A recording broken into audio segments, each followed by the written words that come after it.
Bega kwa bega. Hivi ni wewe au unafanisha na pacha yako kwenye baskeli? Naam, ni mimi mwenyewe Sheikh Kishki, mtoto wa mjini, shekhe wa mjini. Baiskeli naendesha, pikipiki naendesha, na bajaji naendesha. Hapo nimekubali.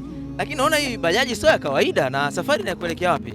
Hapa ni mguu kwa mguu hadi kwa Mkapa.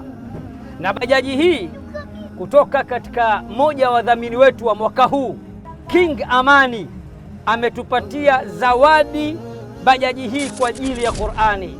Na kutokana na foleni la Dar es Salaam, magari nimeweka pembeni, familia kama unavyoona nimeibeba, mguu kwa mguu hadi kwa Mkapa, mguu kwa mguu hadi kwa Mkapa, ncha kwa ncha, ncha kwa ncha, bega kwa bega, bega kwa bega, mkono kwa mkono, mkono kwa mkono, hadi kwa Mkapa. Kila la heri shehe, na sisi ngoja tuanze kufanya michakato, tunakuja huko kwa Mkapa.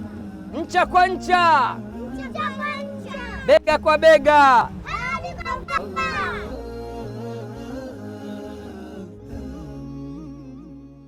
Mashindano haya makubwa zaidi ya Qur'an tukufu ya mabara yote ulimwenguni yatafanyika Jumapili ya tarehe 1 ya mwezi wa 3 mwaka huu 2026. Shika ncha yako na shika ncha yangu. Qur'an ni ncha kwa ncha, bega kwa bega, mkono kwa mkono, mguu kwa mguu, hadi kwa Mkapa. Mashindano haya yapo chini ya udhamini mkuu wa benki ya PBZ Ikhlas.